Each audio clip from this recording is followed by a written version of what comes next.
문제는 어느 곳에나 있습니다. 문제 없는 조직을 목격하고 싶으시다면 공동묘지에 가시면 됩니다. 거기에선 서로 다투거나 갈등하지 않습니다.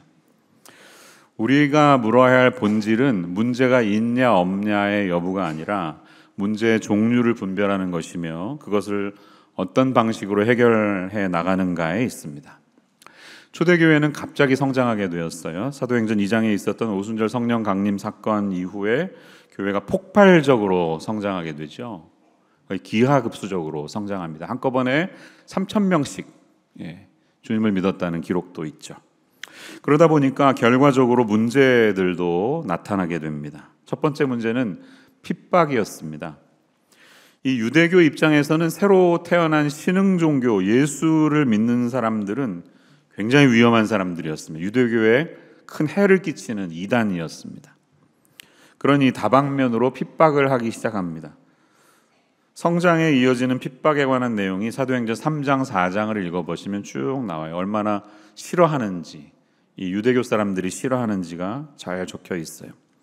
핍박의 문제가 첫 번째라면 두 번째 문제는 타락의 문제였습니다.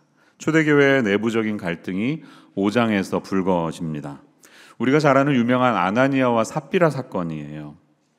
이들은 바나바의 아름다운 이야기를 듣죠. 가진 것을 밭을 다 팔아서 그대로 바쳤다는 좋은 이야기를 듣고 우리도 헌신하자. 헌신하긴 했는데 반쪽짜리 헌신, 거짓이 담긴 헌신이었습니다. 내가 죽고 예수가 살아나는 헌신이 아니라 예수는 뒤로 감춰지고 내가 살아나야 하는데 명예가 드러나야 되는 그런 헌신이었습니다. 그랬을 때 하나님은 교회의 순결을 유지하기 위해서 놀랍게도 이들을 일찍 데려가 버리시고 말죠. 깊이 생각해 보면 조금 무서운 이야기입니다. 하나님이 우리를 지금도 불쌍히 여기셔서 그렇지 오늘날도 하나님이 만약에 이렇게 하신다면 교회에는 급사하셔가지고 천국 가시는 분들이 굉장히 많아질 것입니다. 세 번째로 당면한 문제는 무엇인가요? 핍박의 문제, 타락의 문제에 이어서 관계의 문제가 발생합니다. 오늘 본문의 1절이 그 문제가 무엇인지를 드러내고 있는데요. 다시 한번 읽어보면 이렇게 말합니다. 그때 제자가 더 많아졌는데 헬라파 유대인들이 자기의 과부들이 매일의 구제에 빠짐으로 히브리파 사람을 원망하니, 이렇게 돼 있는데 좀 어렵죠. 이게 무슨 말인가요? 개역개정이 요거는 조금 번역이 아쉬워요. 정확한 번역이 아닌 것 같아요. 몇 가지 버전을 비교해 보면 잘 알 수가 있습니다. 먼저 표준세 번역을 보시면 이렇게 말하죠. 이 시기에 제자들이 점점 불어났다. 그런데 그리스말을 하는 유대 사람들이 히브리말을 하는 유대 사람들에게 불평을 터뜨렸다. 그것은 자기네 과부들이 날마다 구호 음식을 나누어 받는 일에 소홀히 여김을 받기 때문이었다. 조금 분명히 다가오죠. NASB. Now at this time while the disciples were increasing in number, a complaint arose on the part of the Hellenistic Jews against the native Hebrews because their widows were being overlooked in the daily serving of food. 이렇게 되어 있습니다. 점점 더 의미가 분명해집니다. 마지막으로 공동 번역을 보시면 이렇게 말합니다. 이 무렵 신도들의 수요가 점점 늘어나게 되자 그리스말을 쓰는 유다인들이 본토 유다인들에게 불평을 터뜨리게 되었다. 그것은 그들의 과부들이 그날그날의 식량을 배급받을 때마다 푸대접을 받았기 때문이었다. 성경이 때로 어렵게 느껴진다고 생각되실 때 해결할 수 있는 쉬운 방법은 여러 번역을 읽어보시면 됩니다. 요즘은 소프트웨어가 좋은 게 많아서요. 인터넷에서도 홀리 바이블 ORKR 이렇게 들어가면 여러 버전을 쫙 비교해서 볼 수가 있어요. 그러니까 그럴 때 대부분 문제가 해결이 됩니다. 의미가 분명해지셨죠?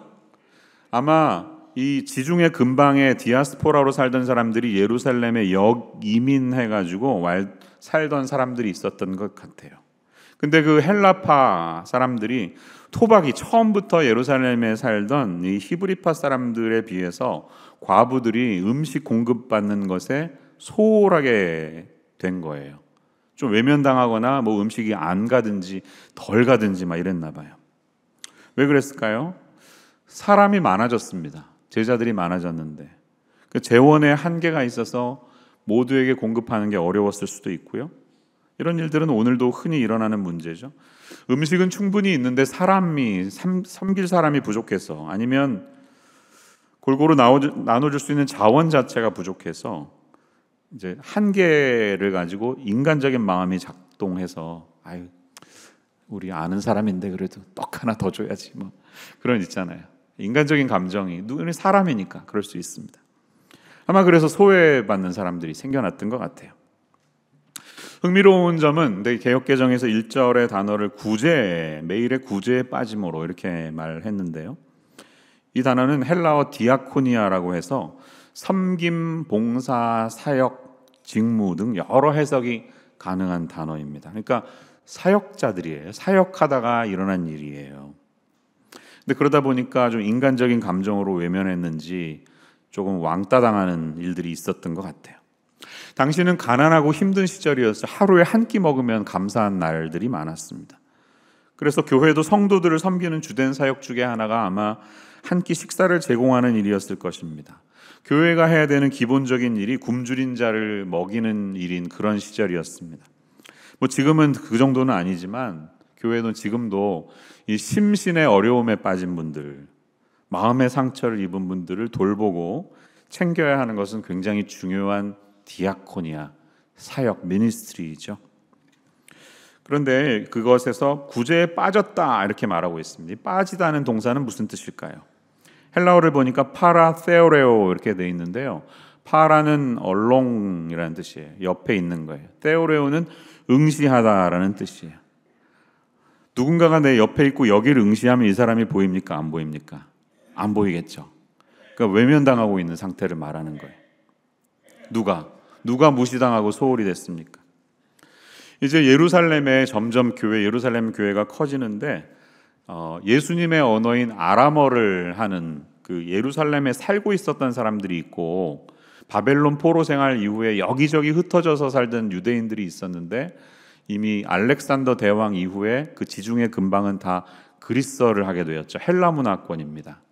이 헬라 문화, 그러니까 그리스어가 일상인, 우리로 치면 오래전에 이민 가서 살다가 한국으로 돌아오신 저희 같은 여기민자들을 말하는 거예요. 근데 이런 이 사이에 갈등이 생겨났다는 것이죠. 왜 없겠습니까? 일단 말이 서로 잘 안 통하는데, 뭐 아람어 조금, 히브리어 알아듣고 하겠지만 주된 언어가 다르니까, 마더텅이 다르니까 문제가 있을 거예요. 이 과부를 돌보는 것은 교회가 굉장히 관심 가져야 하는 일이었죠. 구약 때부터 그랬습니다. 하나님이 고아와 과부를 잘 돌봐라 계속해서 말씀하셨습니다. 초대교회도 이 전통을 그대로 잘 지켰겠죠. 그런데 처음에 잘 하다가 성도들이 점점 많아지니까 감당이 안 되는 거예요. 얼마나 분주했을지 한번 상상해 보십시오. 조금 앞으로 가보면 사도행전 4장 35절에 이런 내용이 나오죠. 사도들의 발 앞에 두매 그들이 각 사람의 필요를 따라 나누어 줌이라. 그때 이제 뭐 유무상통, 네 건 내 거가 없었어요. 그래서 사람들이 막 가진 거 다 내놓고 오늘도 내일도 막 10만 불, 20만 불씩 막 집 팔아서 내놓고 엄청난 것들이 있는 거예요. 근데 필요를 따라 나눠줬대요. 또 그런 거 있으면 얼마나 필요가 없던 필요도 생기지 않습니까? 그러니 매일매일 신방 가고 찾아가고 나눠주고 섬기는 일이 얼마나 많았겠어요. 교회가 이렇게 된 것이에요. 자, 이렇게 바쁘다 보니까 특별히 언어가 통하지 않는 문화권이 다른 사람들 속에서 왕따를 당하는 갈등이 발생할 수 있죠. 소홀히 여김받는 일이 생기죠. 이게 교회의 문제가 되어서 갈등 상황이 된 것입니다. 자, 여기서 우리가 발견하는 중요한 교훈이 하나 있어요. 이 마귀는 공동체를 이간질시키는 데 특화된 존재입니다. 아주 마귀의 전공은 이간질이고 거짓말입니다. 마귀가 역사하기 제일 쉬운 공간은 언어가 다르고 문화가 다른 공간이에요. 교회 내에서 성도들 사이에 차이점이 있는 틈을 마귀는 가만두지 않습니다. 그 틈을 비집고 꼭 들어가요. 그 차이점을 이용해서 마음을 나누고 사람들을 분열시키고 궁극적으로 교회가 나누어지는 것을 간절히 보고 싶어 합니다. 하나님의 소망은 그 반대이겠죠. 갈등과 차이가 있음에도 불구하고 하나님의 뜻 안에서 한 마음이 되고 그렇게 뜻을 찾아가는 것을 주님은 원하실 겁니다. 어느 교회이든지 그 안에 서로 차이가 있는 그룹이 있을 수밖에 없습니다. 이민교회는 더합니다. 김포공항파, 인천공항파, 배 타고 오신 분들 예전 다양합니다. 또 우리나라는 뭐 이렇게 딱 동서로 나뉘어 있잖아요. 선거해보면 그냥 색깔이 딱 나뉘잖아요. 정치적으로도 얼마나 의견이 달라요. 또 한국 사람들 뭐 이렇게 파 만드는 거 좋아하잖아요. 어느 고등학교, 뭐 어느 지역, 집안에 뭐 아무개씨 등등등. 그래서 그 세상적인 것을 교회로 가지고 들어오면 파로 나뉘기 너무너무 좋은 환경이에요. 어떻게 해야 될까요? 차이점이 보일 때 절제하셔야 돼요. 차이점이 부각될 때마다 절제하시고 그런 것을 말하고 싶어도 참으셔야 됩니다. 그리고 그 안에서 오히려 공통점을 보려고 하셔야 됩니다. 이렇게 다르지만 우리가 같은 예수를 믿잖아. 예수 안에 형제 자매잖아. 여기에 더 집중해야 한다는 것이에요.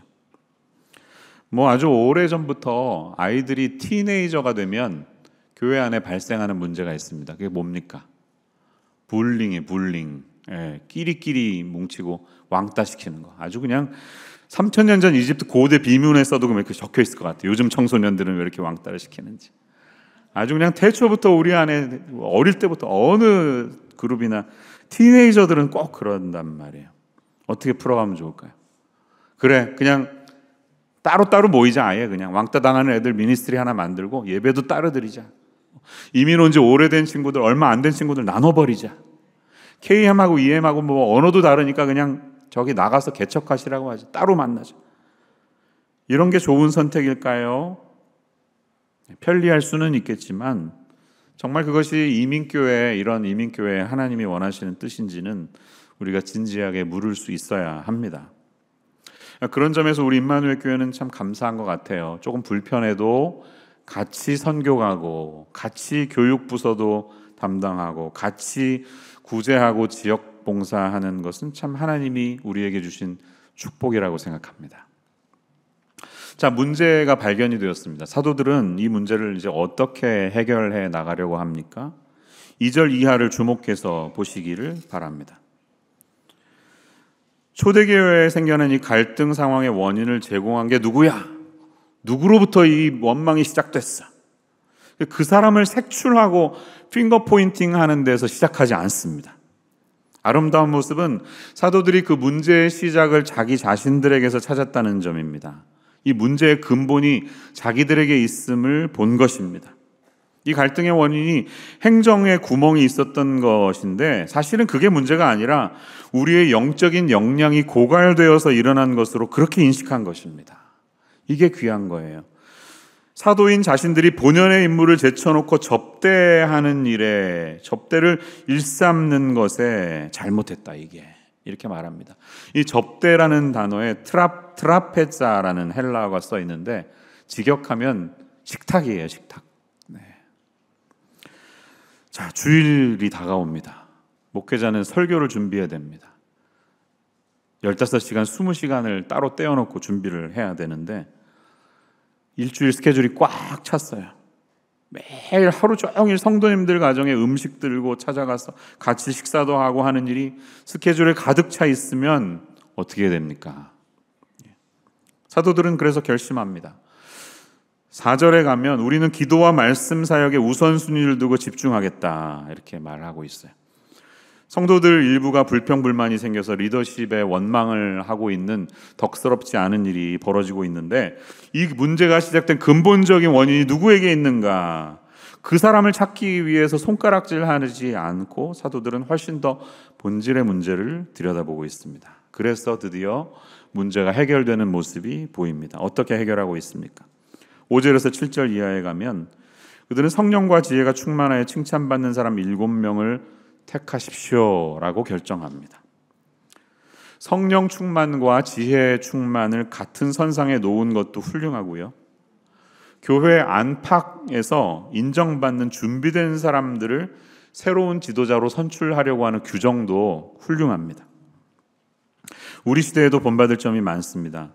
하나님을 경외하는 그 부분에 있어서도 아주 기본이지만 인간을 대상으로 사역하는 사람으로서 사람의 감정을 다루어야 하는 이 민감한 부분을 어떻게 다루는지에 대한 지혜를 가진 사람, 이런 사람이라는 거죠. 정직성이나 영성의 차원도 기본이지만 이 감정적인 면에서도 그런 인간의 기본적인 감성을 충분히 가지고 있고 채울 수 있는 그런 사람을 교회의 지도자로 삼아야 된다. 이런 본문의 교훈은 우리에게 시사하는 것이 큽니다. 그런데 흥미로운 점은 이들을 누가 선출하고 있습니까? 놀랍게도 사도들 12명이 세우는 것이 아니라 이걸 좀 회중들에게 맡깁니다. 여러분들이 세우십시오. 이렇게 말합니다. 오늘날 우리가 공동의회를 통해서 장로, 집사, 권사를 선출하듯 하는 그런 모습을 보는 것입니다. 또 한쪽으로 리더십이 너무 균형이 치우치지 않도록 하는 모습도 발견할 수 있어요. 그래서 선택된 7명의 이름을 한번 보십시오. 5절 말씀 보면 스데반과 빌립과 브로고로와 니가노르와 디몬과 바메나, 니골라인데요. 영어로 읽어보면 스티븐, 필립, 프로코루스, 니카노르, 티몬, 파르메나스, 니콜라우스. 이름의 느낌이 어때요? 유대인이 아니죠? 네, 유대인이 아니에요. 다 헬라파 그리스도인들이에요. 외국에서 살던 사람들, 그런 사람들을 세운 겁니다. 그동안 리더십의 균형이 너무 히브리파 중심으로, 베드로를 중심으로 한 예루살렘 토박이들로만 채워져 있으니 헬라파들을 세워서 균형을 잡는 모습을 발견하는 것입니다. 그렇게 회중들의 의견이 모아졌습니다. 자, 여기까지가 스토리입니다. 그러면 적용해 볼게. 어떤 교훈을 찾을 수 있을까요? 4가지를 살펴볼 텐데, 첫 번째로 구제를 중단하는 것이 문제 해결 방법이 아니라는 사실이에요. 어떤 사역을 하시다가 제일 쉬운 게 뭐예요? 나 안 해. 때려치는 거. 그게 제일 쉽습니다. 일이 힘들고 난관이 있고 갈등이 막 실타래처럼 꼬여서 답이 없을 때 때려치는 게 제일 쉬워요. 하지만 그게 진정한 해결의 방법일까요? 아니라는 겁니다. 그렇게 하시면 안 됩니다. 어려움 속에서 갈등을 풀어나갈 수 있는 공동체임을 기억하고 짊어지셔야 한다는 거예요. 여러분, 그런 식으로 해서 우리가 하던 사역들 다 안 하면, 아무것도 안 하면 교회는 문제가 없어 보이죠? 왜? 갈등의 소지를 없애버리니까. 예배만 드리고 집에 갑시다. 그래도 아마 문제가 있을 수도 있어요. 그런데 어떤 분이 이렇게 얘기하시더라고요. 그런 교회의 지붕 위에는 마귀들이 할 일이 없어서 다 지붕에서 졸고 있을 거다. 이렇게 말합니다. 왜? 자기들이 가서 방해를 할 일이 전혀 없으니까 그냥 가만히 마귀들도 놀고 있을 거라는 거예요. 사역도 없고 섬김도 없고 열매도 그러니 당연히 없고 기도도 없고 마귀들이 찾아가서 방해 놓을 일이 하나도 없습니다. 하지만 그런 교회는 궁극적으로 죽어가는 교회이지 살아있는 교회는 아닙니다. 힘드시다고 해서 아무 일도 하지 않으시면 아무 일도 일어나지 않습니다. 두 번째 교훈은 이것입니다. 함부로 책임 소재를 따지는 것도 문제 해결 방법이 아니라는 거예요. 세상에 제일 쉬운 것이 원인을 따져서 법적인 처리를 해버리는 것입니다. 잘잘못을 따져서 피해자, 가해자 딱 구분해버린 다음에 그에 따른 판결을 내리는 것. 세상의 법정에서는 그렇게 할 수 있어요. 그런데 교회에서는요, 그런 사건이 벌어지기까지 물밑에서 얼마나 많은 일들이 있었는지 이 과정들을 헤아릴 수 있는 마음이 있어야 합니다. 어떤 사건이 일어나기까지 여러 요소들이 있잖아요. 그 배경을 잘 파악할 수 있어야 합니다. 그런데 그냥 한두 사람 한두 번 말 짧게 듣고 지도자급 되는 한두 명이 그냥 결정 딱딱 내려버리면 어떻게 보면 간단히 정리할 수 있는 방법이죠. 그러나 그런 식으로 폭탄 던져버리면요, 깨끗해 보이지만 공동체는 초토화되어 버리고 맙니다. 그 결과로 인해서 일어난 컨시퀀스, 남겨진 사람들의 마음까지도 헤아릴 수 있어야 해요. 이런 결정이 어떤 결과를 가져올 것인가, 이렇게 해야 됩니다. 이게 쉽지는 않아요. 어렵습니다. 목회하다가 그런 일을 당하고 갈등 상황에 들어가 보면 참 힘들더라고요. 저도. 그래서 배운 게 많아요. 그래서 우리는 성령의 도우심과 지혜가 필요합니다. 우리의 능력 가지고 되지 않아요. 행정적인 결정은 사실 제일 쉬워요. 급식이 힘들어? 사람 더 하이어하면 되겠네. 재정 더 쓰면 되겠네. 이런 식으로 할 수 있습니다. 본문의 표현도 겉모습을 보면 그래 보입니다. 급식에 문제가 생기니까 지도자 더 세워서 해결하는 것 같지만 근본은 그렇지 않아요. 사도들은 이 문제의 원인을 자신들에게서 찾습니다. 우리가 영적인 역량이 떨어졌기 때문이다. 우리가 사역 바쁘게 음식 섬기다 보니까 정말 중요한 게 뭔지 잠시 정신을 잃어버렸기 때문이다라고 정직하게 스스로를 판단하고 있습니다. 그리고 회중들에게 이 문제의 해결을 위임하고 있습니다. 그래서 사도들은 온 공동체를 다 소환하는 거예요. 빠짐없이 모일 수 있도록 합니다. 공개적으로 다룹니다. 어떤 문제를 어떤 사람끼리 특정 사람들만 다루게 되면 그때부터는 이제 유비통신이 무성하게 됩니다. 사실이 아닌 것도 사실인 것처럼 막 이야기가 돌기 시작해 사람들이 막 추측하는 거죠. 물론 목회 안에는 예민한 문제들이 있어요. 드러나면 안 되는 이슈들이 있어요. 그럴 때는 공개적으로 하면 안 되지만 가능하면 일을 처리할 때 투명하고 공개적으로 하는 것이 좋습니다. 또 그것을 결정하는 리더십들이 생각들이 공유되는 게 중요합니다. 아주 개인적인 차원, 예민한 문제가 아니라면 이 생각들이 함께 모일 때 그것이 하나님의 뜻일 때가 많습니다. 흔히 말하는 집단지성이라고 하나요? 그런 얘기들 요즘 많이 하죠. 그런데 저는 교회를 움직이는 원리가 사람들의 생각이 모여야 한다는 말씀 드리는 게 아니에요. 인본주의는 우리가 피해가야 됩니다. 어떤 결정을 내리는 데 있어서 인간적인 판단들만 가득하면 굉장히 위험하죠. 교회는 그렇게 해서는 안 됩니다. 그러나 우리는 신앙적인 접근과 함께 상식적인 접근을 같이 병행해야 합니다. 성령과 지혜가 충만하고 칭찬받는 사람, 그런 사람들을 세우십시오.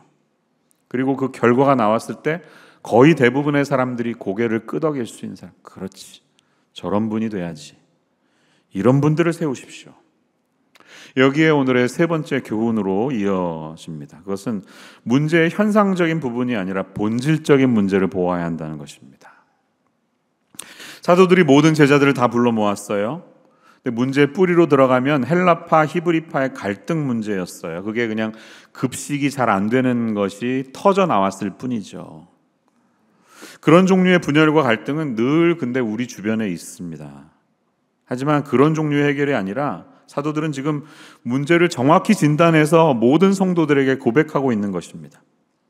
성도님들, 저희가 예수님을 증거하고 기도에 매진해야 되는 본질적인 부분에서 부족했습니다 라고 말하는 것입니다. 교회가 구제를 해야 됩니까? 네, 꼭 해야 됩니다. 하지만 구제하는 것이 교회의 본질입니까? 구호단체와 교회의 사명은 다릅니다. 교회에는 구호단체는 가지고 있지 않은 그 무엇인가가 반드시 있어야 합니다. 그게 무엇입니까? 총체적인 복음의 능력, 복음이 가지고 있는 총체적인 힘이 있어야 합니다. 인간의 외면, 겉모습을 다루는 문제가 아니라 깊은 내면 세계와 본질을 변화시키는 것은 복음밖에 없다. 이 복음을 붙든다는 본질이 교회 안에 있어야 하는 것이에요. 그 본질을 붙들지 않는 한 교회는 또 하나의 구호단체처럼 남을 수밖에 없습니다. 남 섬기고 도와주고 병 고치는 거 중요하죠. 그러나 그런 단체는 세상에도 있습니다. 그리고 교회가 본질을 놓치고 자꾸 그런 것들만 가득하게 살아갈 때 그런 사역하시는 분들은 나중에 지쳐서 다 나가 떨어질 것입니다. 분명한 사실은 기도와 불타오르는 기도와 영혼을 변화시키는 복음 사역 없이 구제에 힘쓰는 것은 울리는 꽹과리와 같다는 것이에요. 구제하는 일은 새로운 지도자들에게 맡기고 우리는 말씀을 맡겠다. 사도들이 구제 사역과 구별해서 기도와 말씀 사역을 나누는 이유는 이 구제하는 일을 약화시키자는 뜻이 아닙니다. 구제는 다만 부분에 불과하고 복음의 전부가 아니라는 이야기를 하고 있는 것뿐이에요. 저와 여러분은 이 본질적인 문제를 잘 보아야 합니다. 그때나 지금이나 결코 다르지 않습니다. 우리가 말씀에 우선순위를 두지 않으면 사람의 영혼은 한없이 메마르고 굶주릴 수밖에 없다는 사실을 언제나 기억해야 할 줄로 믿습니다. 신약시대가 이런데 구약시대는 달랐나요? 아니요, 다르지 않습니다. 구약시대의 한 선지자였던 아모스서를 읽어보십시오. 북이스라엘이 얼마나 타락했는지 말도 못하게 타락했어요. 아모스가 8장 11, 12절에서 이렇게 외칩니다. 이 말씀은 화면 보시고 같이 한번 읽어볼게요. 시작. 주 여호와의 말씀이니라. 보라, 날이 이를지라. 내가 기근을 땅에 보내리니 양식이 없어 주림이 아니며 물이 없어 갈함이 아니요 여호와의 말씀을 듣지 못한 기갈이라. 사람이 이 바다에서 저 바다까지 북쪽에서 동쪽까지 비틀거리며 여호와의 말씀을 구하려고 돌아다녀도 얻지 못하리니. 여러분, 나라가 기근과 가뭄에 빠졌습니다. 해갈을 해야 됩니다. 사람들이 물과 양식을 찾아다닙니다. 문제처럼 보이죠? 네, 당연히 문제입니다. 물이 없으면 고통받아요. 양식이 모자르면 굶어요. 경기 침체는 언제나 우리의 삶을 힘들게 합니다. 그러나 그 기근과 가뭄의 진정한 원인이 무엇이냐고 말하는 거예요. 사람들이 동서사방으로 비틀거리고 다니는 것은 궁극적으로 보면 양식이나 물 때문이 아니라 그게 문제의 뿌리가 아니라는 것입니다. 하나님의 진리가 선포되지 않았기 때문에, 진리를 경험하지 못했기 때문에 굶주리고 있다는 말씀이에요. 우리 사회가 굉장히 흔들흔들거리잖아요. 갈등도 심하고 정말 이렇게 뿌리를 잡아주는 지도자의 모습이 잘 보이지 않는 그런 사회가 되었습니다. 큰 배가 흔들거리면 왜 흔들거릴까요? 그 배의 제일 밑에 있는 밸러스트 탱크에 물이 모자라서 그러는 게 아니겠습니까? 배가 가벼워야 속도가 더 잘 나가죠. 그래서 속도를 내려면 밸러스트 탱크에 물을 빼면 훨씬 빠르게 갑니다. 그러나 그렇게 하면 파도가 찾아왔을 때 쉽게 전복되고 배가 흔들거려요. 반드시 선체 밑바닥에 밸러스트 탱크에 물을 가득 채워서 무게 중심을 잘 갖춰서 안전성을 유지해야 합니다. 그렇지 않으면 이제 세월호 그런 일들이 벌어지는 거예요. 여러분, 우리의 삶이 흔들흔들거리고 비틀비틀거리는 이유는 어디에 있습니까? doing의 문제입니까? being의 문제입니까? being의 문제입니다. 행위가 아니라 존재에 어려움이 생겼기 때문입니다.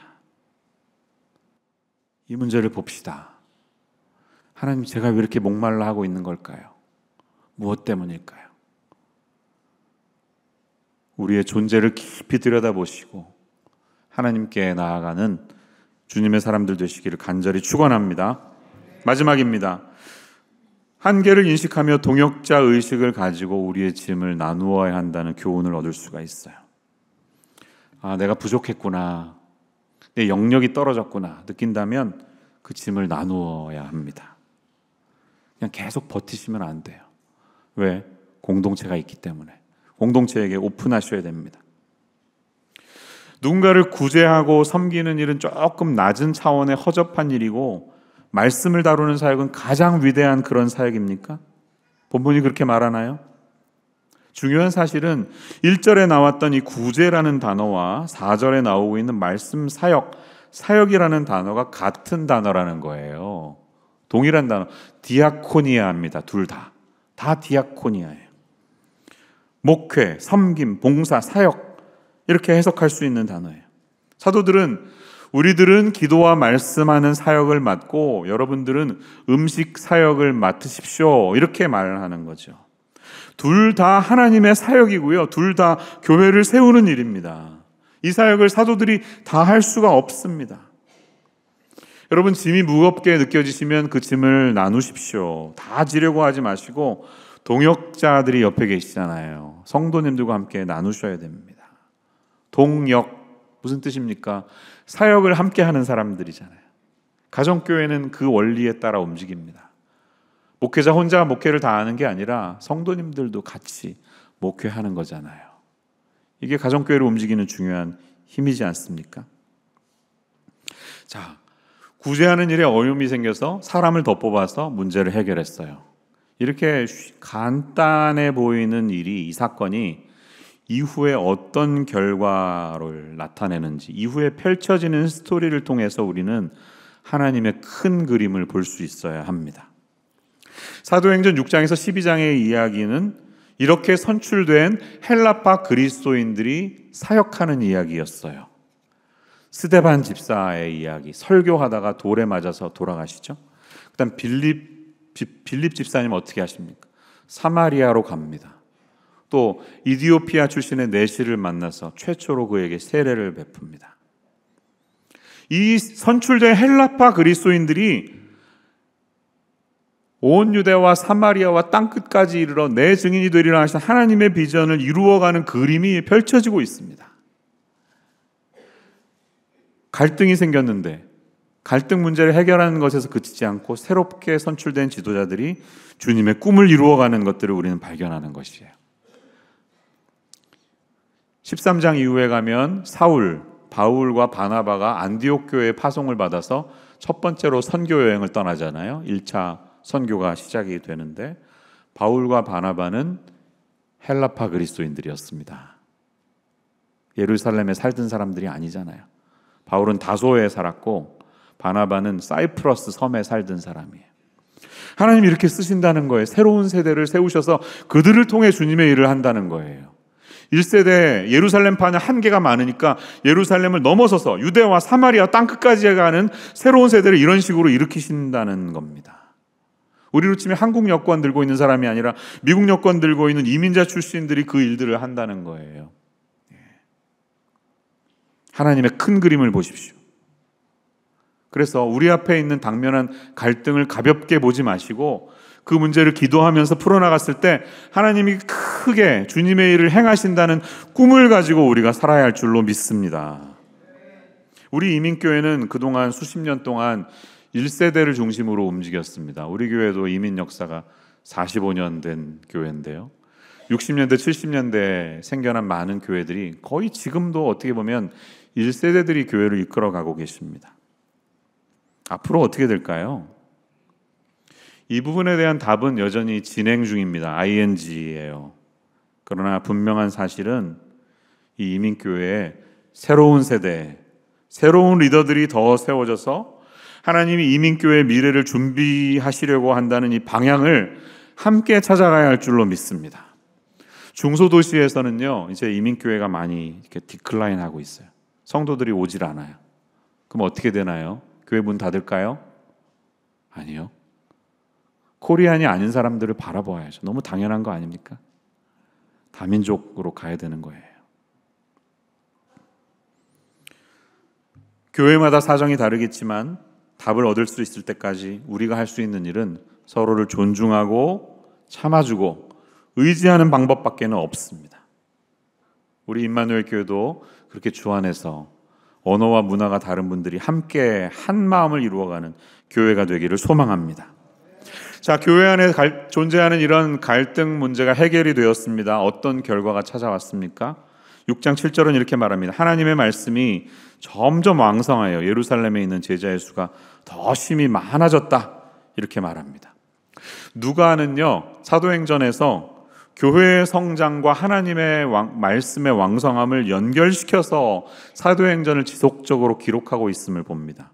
오늘 본문에서만이 아니라 사도행전 12장 24절과 19장 20절을 보면 이런 말씀이 있어요. 하나님의 말씀은 흥왕하여 더하더라. 이와 같이 주의 말씀이 힘이 있어 흥왕하여 세력을 얻으리냐, 이렇게 말씀하고 있습니다. 여기서 우리가 깨닫는 진리는 무엇입니까? 교회의 부흥과 말씀이 흥왕하는 것은 항상 정비례한다는 거예요. 할렐루야. 하나님의 말씀이 살아있어야 합니다. 어느 교회든지 진정 부흥대에는 그 밑바닥에는 주님의 말씀이 살아있어야 하는 것입니다. 저와 여러분이 예수님의 이름으로 무슨 사역을 하시든 간에 우리 교회는 뭐 오후가 되면 막 장구 치는 소리도 나고요, 음식도 서빙하는 분들 열심히 하시고 찬양대도 있죠. 교육 부서에 들어가시는 분들, 목요일 막 음식 섬기는 분들, 뭐 거리에 나가시는 분, 다양한 일들이 있습니다. 너무 좋습니다. 그러나 무엇 때문에 이걸 하는 거지? 본질이 무엇이지? 이것을 잊지 않고 우리가 살아가야 됩니다. 그렇게 해서 하나님 앞에 늘 본질을 붙들고 바른 자리에 서 있는 하나님의 사람들 되시기를 주님의 이름으로 축원합니다. 기도하겠습니다. 사랑의 주님, 감사합니다. 오늘 저희들이 문제가 생겼을 때 다른 사람들을 탓하기 전에 자신들을 돌아본 말씀에 나타난 사도들의 모습이 저희의 마음속에 깊이 남습니다. 그것이 주님의 은혜를 진심으로 깨달은 사람들의 마땅한 삶의 열매인 줄로 믿습니다. 저희들도 문제가 생겼을 때 본질을 보게 하시고 말씀과 기도로 잘 서져 있는지 돌아보게 하시고, 그렇게 해서 때로는 셀라, 멈추는 인생이 되어서 우리가 수고하고 애쓰는 우리의 노력보다도 훨씬 더 놀라운 일을 이루시는 하나님의 뜻을 구하는 믿음의 사람들 되게 하여 주시옵소서. 예수님의 이름으로 기도합니다.